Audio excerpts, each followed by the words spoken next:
كل القوارير اللي بيتفرجوا علينا النهاردة ما هو التوازن وما هي أهميته بالنسبة لينا؟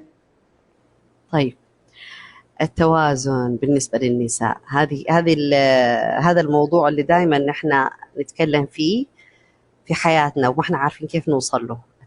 التوازن حالة شعورية أول شيء.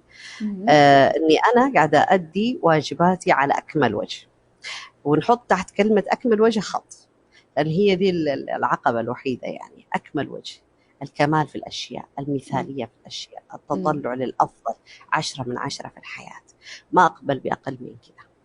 هذا بيسبب طبعا خلل في التوازن. فالتوازن اللي احنا اليوم نبغى نتكلم عنه اني انا ادي ادواري في الحياة حسب استطاعتي وقدرتي وما هو متوفر لدي فقط. ولازم اقتنع ان انا بذلت جهدي العادي جدا، مو الجهد الذي يأخذ صحتي وعافيتي وكل شيء مني، ما هو بهذا الشكل. ما هو الجهد اللي لما أقوم فيه أقصر في كل النواحي الأخرى. فاليوم المرأة مع الأسف الشديد تواجه تحدي كبير جدا. ليش؟ لو قلنا حنلاقي أنه النساء أول شيء ما هم مدركين أنه ما يقومون به في الحياة هو أدوار. أنت اليوم دورك أم، طيب، ودورك هذا له تدرج أو مراحل معينة.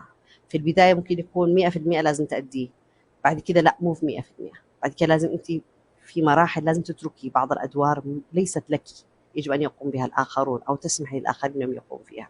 اليوم أنت زوجة، معناها أنت في دور الزوجية ما الذي يجب أن تقوم به. اليوم أنت في علاقة مع نفسك أو مع نفسك، في دور مع نفسك. أنت اليوم مع الآخرين دول ممكن يكون أبوك أو أمك، أخوانك، صحباتك، جيرانك، وظيفتك، دراستك، اللي يكون لك دور. هناك فرق. يعني هنا مشكلة إن إحنا ليش الخلل دائما بيصير؟ لأنه أنا ما أدرك إني أنا قاعدة أدي أدوار. أدوار دي معناها أن أنا في كل مرة أو في كل مسلسل في هذولا يجب أن ألعب دور بس وأخرج منه، ما في داعي أستمر فيه كثير. يعني دور البطولة المطلقة ده في كل شيء غير موجود في الحياة. عشان كده بيكون عند النساء خلل في هذا الفهم، فتندمج في الحياة، تندمج في إنها أم وليس في دور الأم. إن أنا أم، حتى هي ما تقول لك دور، ما تقول لك أبدا كلمة دور معناها أنه أنا عندي واجب معين أديه، بس أنا لازم أديه، بس ما أقوم بواجبات الآخرين. واجب الأب ما أقوم فيه، واجبات الأجداد والجدات ما أقوم فيه، أنا دوري محدد.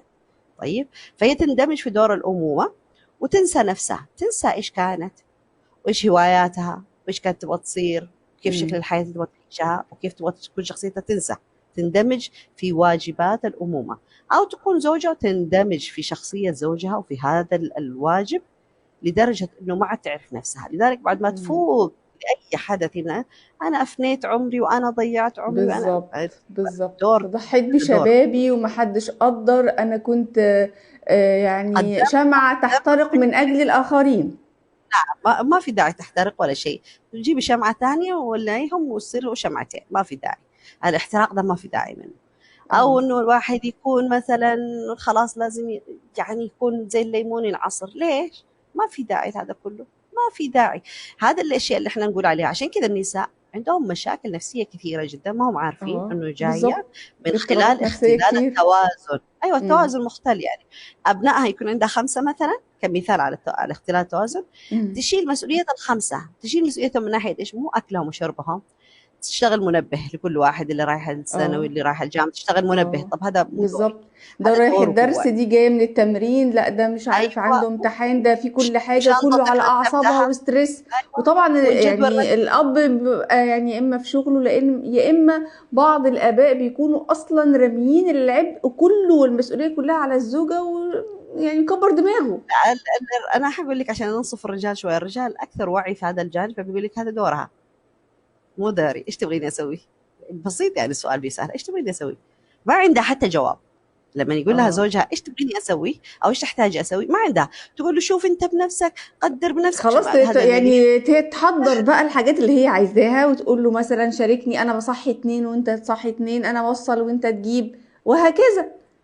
تقسم الادوار. شفتي كيف؟ فان الام لا تسوي واجبات اولادها، بتقلق لدراستهم، اذا ما حلوا الواجبات تقلق، اذا ما راحوا الدرس تقلق، اذا قلم الرصاص والاقلام ما دخلت الشنطه تقلق، تتوتر. ليش؟ تلعب دور غير دورها. دورك مو كذا. لازم تفهمي اليوم انت كأم دورك التربية والرعاية. يعني تطبخي لهم، تنظفي البيت، ملابسهم مكوية، وتربي أخلاقهم وتعطيهم مهارات الحياة، امم. وتراقبي. ما دخل الأشياء في شنطته، مشكلته، هذا دوره، مسؤوليته يعني. طيب خلينا نقول الدور بهذا. يا استاذه خديجه، انا اعرف امهات لو ولادها نسيوا السندوتشات في البيت على المكتب، بعد ما هي فضلت يا ابني حط سندوتشات في الشنطه، يا ابني خد، يا ابني خد، بتنزل تاخد السندوتشات وتروح له على المدرسه، تقول لي قلبي ما قدرتش اسيبه طول اليوم من غير اكل. طب ما هو اللي مهمل، يعني ما هي ليه؟ برضو عشان ما عرفت دورها. عشان ما عرفت دورها انها تربيه ايش، ويتحمل مسؤولياته. لما ما ياخذ السندوتش يروح هو يجوع، قراره هذا، معناه هو ما قام بدوره هذا. لذلك يتكل الابناء لما يشوف الام خلاص بتسوي كل شيء. الانسان يحب اللي يريحه، فيرتاحوا هم وهي تشيل الاشياء. فتقول لك مم. انا ام ولازم اسوي، يعتمدوا لا، في عليها. فرق. شعور الامومه شيء وسلوك الامومه شيء. احنا لازم مم. نقف عند هذه المصطلحات. يعني سلوكك كأم شيء، وشعورك شيء. شعورك حلو، تمام، ما حنرضى نحن اكيد اخر الليل كل ام تشعر مم. بالندم وتأنيب الضمير قبل ما تنام. ايوه ايوه. لكن سلوكك كأم اليوم لازم يقوم على انك تعطي ابنائك الاسلحه والمهارات الحياتيه، تعلميهم وتوجهيهم وترشديهم، وتراقبي سلوكياتهم وتخليهم يتحملوا